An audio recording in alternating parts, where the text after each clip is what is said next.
Jadi gue beli benda ini ketika gue lagi di Reykjavik di Iceland. Pas ngeliat apa yang benda ini tawarkan dan karena kecil, murah gitu, gue pikir coba aja gue beli, terus gue tes.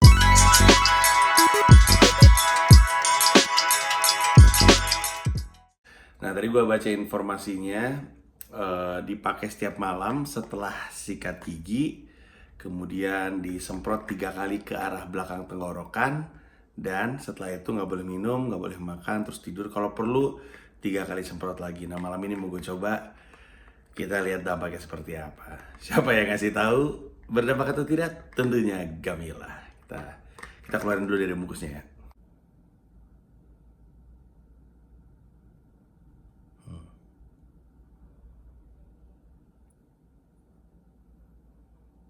Sampai dengan 5 minggu malam yang damai. Oke. Stopsnoring.co.uk. Oh, produk Inggris nih kayaknya nih. Kita coba.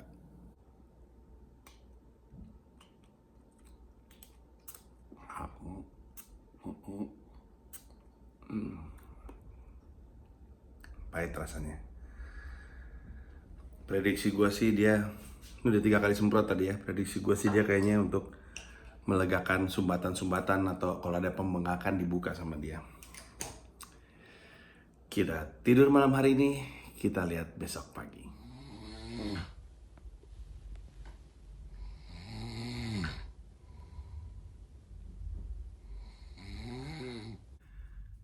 Eksperimen malam pertama pakai beginian tampaknya tidak terlalu berhasil ya. Tetap ngorek ya Mil? Iya. Abis itu gue sempat kebangun karena Mila bilang ngorok.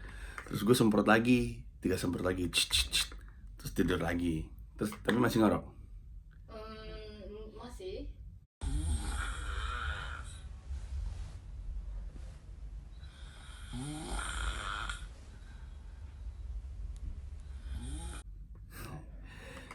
Kita coba ntar malam nanti juga sambil gue cari tahu ini sebenarnya cara makainya gimana ya. Gue takutnya ntar gue bikin penilaian ini tidak berhasil tapi guanya yang salah makai gitu, nggak tahu cara makainya, nanti gue cari tahu juga. Eksperimen berlanjut. Oke, setelah 2 malam menggunakan alat semprot itu ternyata tidak berubah kondisi ngoroknya. Saya punya alat baru. Ini dia alat yang akan saya pakai untuk ngetes apakah saya ngorok atau tidak. Jadi alatnya itu dipakai ngelilingin kepala. Kayaknya kuncinya adalah membuat mulut nggak menganga. Karena kalau menganga gitu, walaupun dalam kondisi mingkem pun gue juga masih bisa ya. Jadi kita akan coba pakai malam ini. Nanti kita tanya Gamila dampaknya seperti apa. Kasihan Gamila.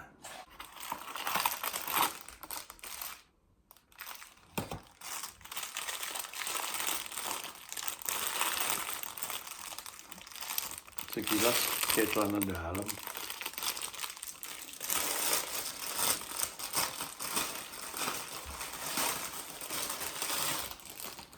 Oke.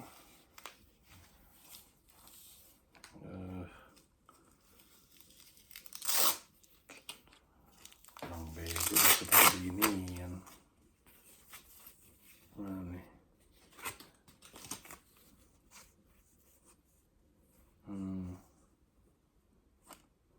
Oh gini. Kayak gini. Terus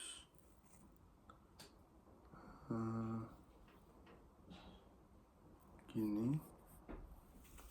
Terus gini.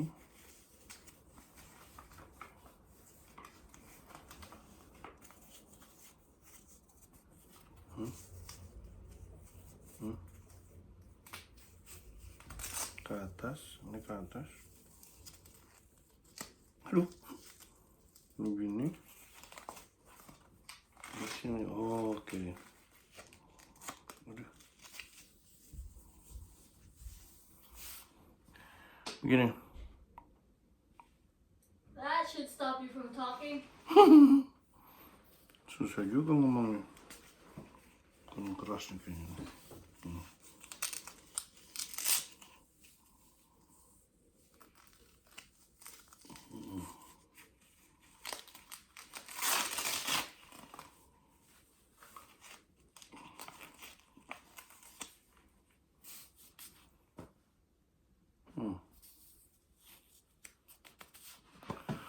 Oke. Oke. Kita lihat berhasil atau tidak dia menahan ngorok. Sampai ketemu besok pagi. Kendala pertama gue, alat ini bikin bibir gue manyun. Masukin dong. Nah, mangamek kau, ha. Mingkem.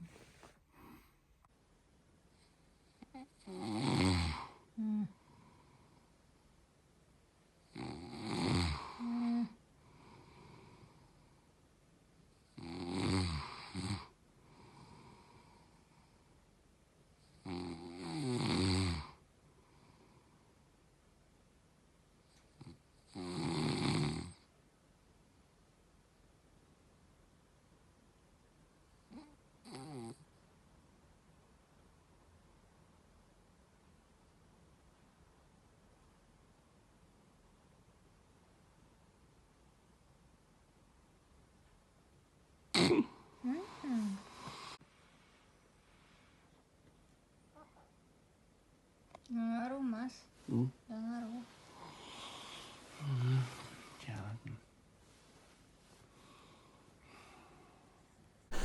Oke, sekarang adalah kesempatan selanjutnya untuk mencari tahu apakah sebuah benda bisa dipakai untuk menghentikan ngorok gue. Kali ini dibandingin dua benda yang sebelumnya, bendanya lebih mahal. Nama alatnya adalah CPAP. Gue gak tau lu pernah dengar atau enggak. Tulisannya C strip PAP. Oke, kalau lu ingat kemarin bendanya kecil, ini boxnya aja kayak gini.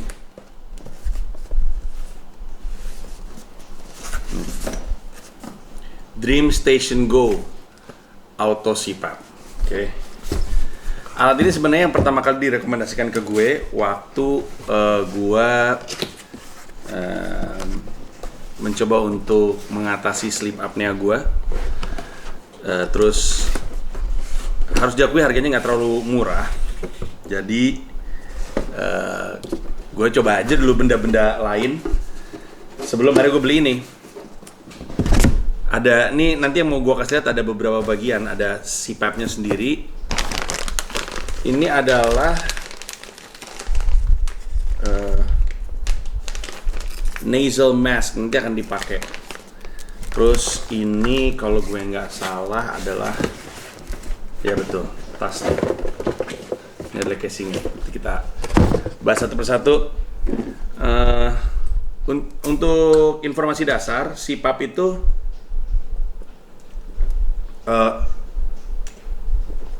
sebuah alat yang cara kerjanya adalah dia nembakin sesuatu yang disebut dengan positive air pressure.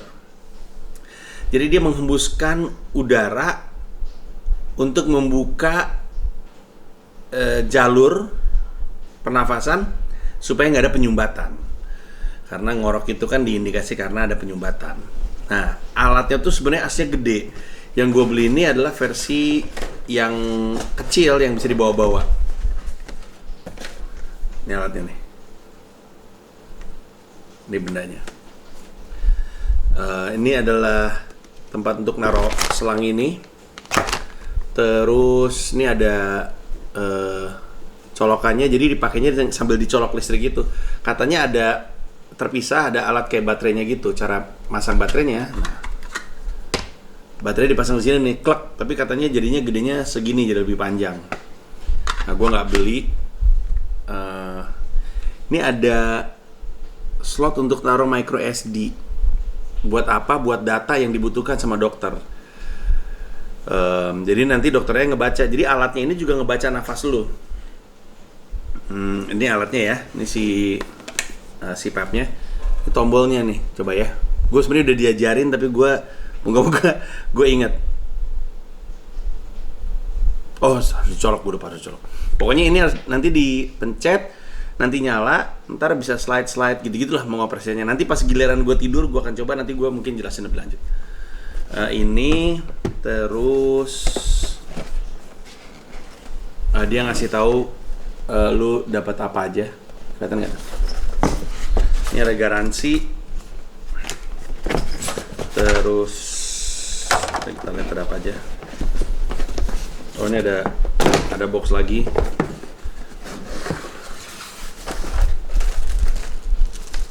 Ini adalah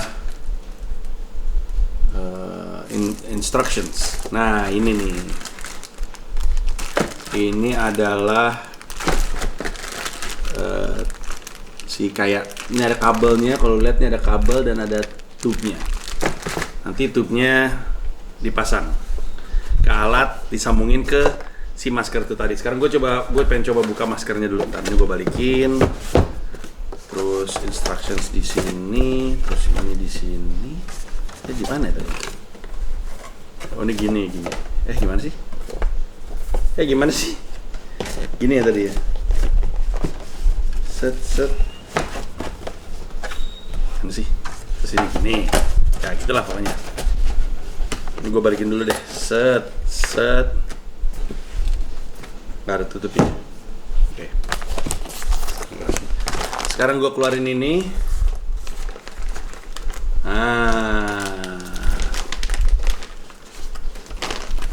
Aduh. Ini alatnya. Cara makainya itu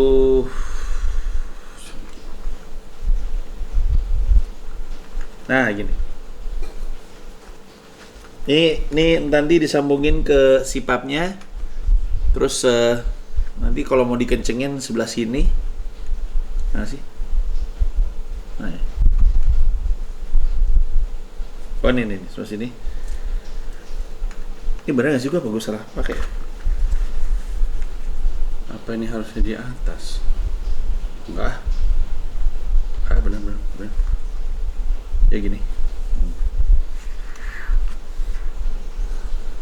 Nah, ini jadi ketika lu tidur pakai sipap, dia akan kayak ngehembusin udara. Tekanan udara besar dan kecilnya itu bisa diatur. Jadi dia ngehembusin udara gitu. Gue sempet nyoba waktu gue mau beli. Ngehembusin udara pas kita narik tuh kayaknya enak banget, udaranya masuknya banyak. Tapi pas kita ngehembusin lewat hidung tuh ada sedikit perlawanan gitu. Jadi emang mesti dibiasain. Katanya dokternya, sebelum tidur pakai sipap, pakai dulu aja 15 menit sebelum tidur biar terbiasa, biar nggak ngerasa aneh. Nah, ini nih si silikon ininya dikasih beberapa ukuran. Tuh. MW. Terus ini sambungannya.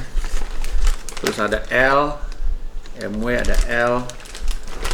Terus ada ukuran M. Terus ada ukurannya apa nih? Ini kayaknya untuk melindungin ininya deh, bersihin. Dan ada instructionsnya, gitu. Sebenarnya ada banyak sih yang dijelasin, tapi gue pelupa orangnya. Benar kan? Benar, ini di belakang, ini di atas. Oke, benar tuh. Kelihatan nggak? Bisa fokus nggak Anda? Bisa fokus nggak? Nggak bisa ya? Ya gitu. Ya, nah jadi untuk sementara gue udah melakukan unboxingnya. Malam ini niatnya gue adalah gue tidur pakai alat sipap ini. Semoga gue masih ingat cara mengoperasikannya. Habis itu kita seperti biasa tanya Gamila, efeknya seperti apa. Oh ya, ini ininya nih, tasnya. Coba gue buka. Tasnya oke. Ada kayak giniannya.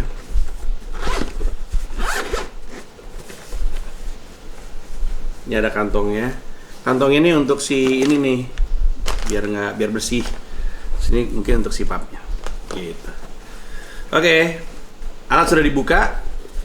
Harga gue kasih tau belakangan ya. Setelah selesai gue pakai. Habis itu gue akan kabarin lu berapa harganya dan bagaimana cara belinya. Sebenarnya sih kalau cara beli mah ada banyak, kayak di marketplace online juga biasanya ada yang ngejual. Cuman ya yang jadi penasaran adalah dampaknya. Berhasil atau tidaknya, karena harganya memang tidak murah. Gue pengen tahu apakah dia membantu, kalau bisa menghentikan ngoroknya. Yang bikin gue makin tertarik untuk beli alat ini bukan cuma karena gue dianjurkan sama dokter, tapi jadi waktu itu gue naik pesawat turun di kota apa gue lupa, kayaknya Surabaya. Pas gue keluar ada bapak-bapak, gimana ngoroknya kata dia. Oh, gue langsung nempel ke video YouTube gue kan, gue bilang, oh nonton video itu saya juga. Iya, saya juga sleep apnea. Saya juga pakai CPAP kata dia. Oh ya? Iya. Terus gue tanya, ngaruh atau enggak? Ngaruh banget, tidur saya lebih enak, bangun jadi seger. Penasaran dong, orang ini kan ketemu sama gue nggak sengaja, random. Bukan orang rumah sakit, bukan orang dari dokter. Benar-benar sebuah testimoni yang tulus. Rasa penasaran itu membuat gue membeli. Sekarang waktunya untuk istirahat, untuk tidur. Kita lihat. Nggak tahu ya, gue belum tahu nih rencana seperti apa. Mungkin besok langsung gue kasih tahu hasilnya, atau mungkin beberapa hari kemudian setelah make. Tapi yang pasti gue matiin ini kamera. Berikutnya setelah ini lo akan ngelihat soal gue mau tidur pakai alat CPAP. Habis itu testimoni dari Gamila, orang yang terpaksa harus tidur sama gue untuk mengetahui apakah ada dampaknya atau tidak.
Jadi gimana Mela setelah aku tidur pakai CPAP? Nggak ngorok. Tapi jangan-jangan bunyi itu juga Iya. nggak bisa bikin tidur ya? Seperti di tepi laut. Bisa kok, bisa. Ya kemarin baru pertama kali denger. Kalaupun nggak bisa tidur tuh gara-gara hujan terus, takut banjir gitu. Jadi berhasil dong aku menemukan alat yang membuat aku nggak ngorok. Berhasil penemunya menemukan alat yang membuat orang-orang nggak ngorok. Nggak bisa dijual di Indomaret aja ya alat-alat kayak gitu ya? Nggak bisa, mahal. Baiklah. Kelihatannya perjalanan panjang gue mencari solusi terhadap ngorok akhirnya menemukan titik terang setelah gue coba semuanya. Kelihatannya Gamila akhirnya memberikan jawaban bahwa dengan CPAP gue tidak ngorok. Nah, ada beberapa kesempatan gue nyoba CPAP ini udah mungkin malam ke-4 mungkin gue pakai CPAP. 5 mungkin dengan malam ini. Dan ada beberapa apa ya istilahnya ya, pembelajaran dari gue nyoba CPAP. Yang pertama harus diakui memang butuh penyesuaian. Emang aneh rasanya berusaha tidur dengan sesuatu yang asing di mulut lo. Ada beberapa orang yang mengaku susah tidur justru. Mereka sampai butuh obat tidur untuk membantu mereka akhirnya bisa tidur. Tapi gue untungnya nggak sampai segitunya, karena mungkin juga alatnya gue CPAP, ada lagi BiPAP atau BiPAP. Itu kayaknya untuk kondisi sleep apnea yang lebih parah, severe sleep apnea. Gue pernah cerita di video gue yang sebelumnya soal sleep apnea itu. Gue itu 26 kali berhenti dalam satu malam, dan itu udah sleep apnea tapi belum yang parah. Yang parah tuh yang lebih dari 30 kali berhenti setiap malamnya. Nah mungkin karena gue belum separah itu, gue masih pakai CPAP. Dan ketika lu narik nafas itu enak banget, jadi ada yang dingin, sedikit dingin gitu masuk gitu. Tapi memang pas lu nekan keluar itu agak berat karena udaranya tetap masuk ke dalam. Yang menarik adalah sirkulasi udara itu yang gue sebut sebagai positive air pressure. Gue juga dikasih sama dokter. Positive air pressure adalah sesuatu yang neken ke dalam sehingga ketika lu buka mulut udaranya tuh kayak ada yang ngalir keluar gitu. Jadi ngomong tuh agak susah. Kecuali lu ngomongnya dikerasin sekalian, jadi agak diteriakin sekalian. Tapi kalau misalnya lu ngomong pelan-pelan terus halus gitu malah agak susah karena ada tekanan udaranya. Jadi lu cenderung nggak ngomong, nggak ngebuka mulut. Gue sebenarnya waktu mau pakai CPAP, gue sempat khawatir nih, ini ngaruh nggak ya kalau pada akhirnya gue mangap juga, perebutan udaranya nggak beres nih gitu, atau suaranya tetap keluar. Ternyata pakai CPAP itu tanpa harus ditahan pakai alat beginian, itu ternyata membuat mingkem sepanjang malam. Dan karena gue orangnya gampang tidur ya, dan mungkin juga karena debit tidur gue selama ini kurang, jadi gue mah walaupun terganggu awalnya, tapi tidur aja, juga ngantuk aja gitu. Sudah tidur. Udah deh, yang ngasih testimoni bahwa gue nggak ngerokok bukan cuma Mila, nggak ngorok bukan cuma Mila, tapi juga Dipo bilang gue nggak ngorok. Dan Dipo sering terbangun tiap malam karena gue ngorok. Seperti yang lu pernah lihat atau sempat lihat tadi di sebelumnya, kondisi ngorok gue ekstrim parahnya, mungkin lu kaget sendiri. Jadi sangat ngebantu. Terus ada yang sempat nanya soal gimana kalau misalkan ketindih si pipanya. Pertama-tama ya, yang orang mesti tahu, ini tuh panjang banget loh. Panjang sekali tuh. Nih ada situ. Ini panjang banget ini. Jadi kalau misalkan gue mau mundar mandir kanan kiri nggak apa-apa juga, dan ini cukup gimana ya cara ngomongnya, kuat tapi fleksibel. Jadi kalau ketindih dia nggak terlalu ketekan, nggak gampang ketekan, tapi dia juga nggak sakit gitu, nggak cukup keras untuk membuat tidur jadi nggak enak kalau ketindihan gitu. Terus ininya juga enak dipakai. Terus terang si silikonnya sampai dengan sekarang ya, itu wanginya kayak apa ya? Atau permen kelinci nggak? Permen susu kelinci itu yang kalau misalnya lu buka bungkusnya terus ada kayak silika gelnya lagi, wanginya kayak gitu. Nah, mumpung lagi ngomongin ini, gue diingatkan bahwa setiap sebulan sekali untuk mencuci ini juga kayak ditaruh di kayak mungkin kayak panci, dikasih air, terus dikasih kayak tahu sabun untuk bayi nggak sih, kayak sabun untuk botol gitu, atau sabun mandi untuk bayi, namanya apa sih gue lupa. Gue suka beli untuk anak-anak gue tuh. Terus udah dicemplungin aja, termasuk sama ini juga. Jadi dia nggak terlalu ribet untuk dibersihkan, tapi memang harus dibersihkan setiap sebulan sekali. Terus alat CPAP-nya juga ternyata nggak susah untuk dipakai pengoperasiannya. Mungkin juga karena sama dokter gue udah di settingin dulu ya dari awal ya. Jadi waktu gue beli gue dibantu untuk disesuaikan dengan kebutuhan gue. Dan itu mungkin yang paling menyenangkan sih, itu adalah manfaat yang paling menyenangkan dari beli CPAP ini. Banyak yang nanya sama gue harganya berapa. Gue itu lupa ya pastinya berapa. Tapi gue beli alat CPAP, beli bungkus, sama beli ini terpisah ya sama CPAP-nya. Itu habis sekitar 35 sampai 37 juta. Mahal gue akuin, tapi ya dan ada yang lebih mahal daripada ini. Karena kecil aja ada yang lebih mahal dari ini. Ada yang lebih murah juga. Tapi yang mesti lo ketahui adalah mana yang cocok buat lo. Gue sih tipe orang yang percaya harga nggak bohong. Kan gue selalu percaya you pay peanuts, you get monkeys. Kalau lo cuma bersedia bayar kacang ya dapatnya monyet gitu. Jadi ada harga, ada rupa di tempat-tempat kayak Bukalapak, Tokopedia, Blibli, dan marketplace lain, atau mungkin toko-toko online. Itu ada banyak sekali pilihan harga dan beda-beda. Cuman yang punya gua ini adalah yang kayaknya paling pas buat gua, mungkin paling cocok juga buat gua, dan moga-moga cocok juga buat lo. Jadi ya gue gue cukup happy akhirnya ketemu juga alat yang bisa gue pakai seumur umur. Kata dokter gue, ya lu mesti terbiasa aja pakai CPAP. Emang ini sebuah hidup yang baru.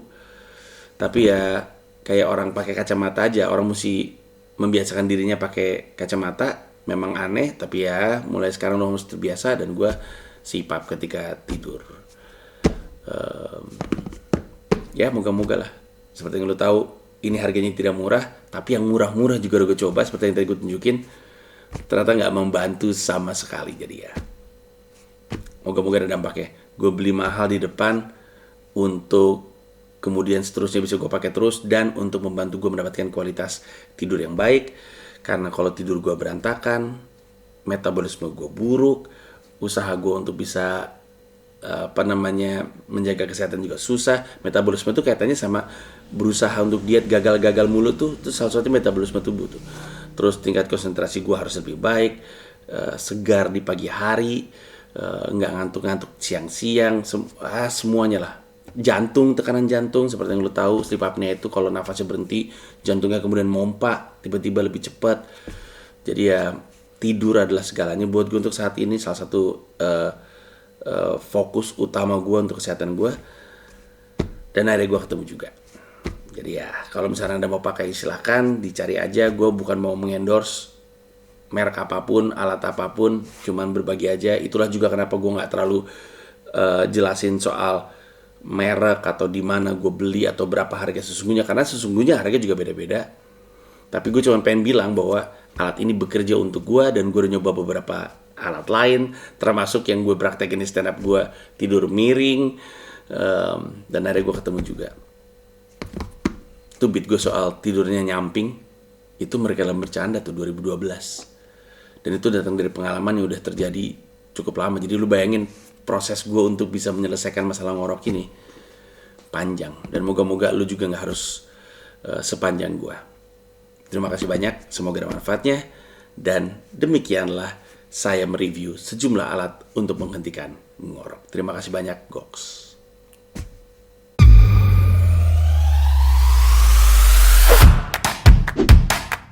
Sekali gue berak ngajak partisipasi aja. Gua pernah. Siapa yang Gua isep kakak lu goblok.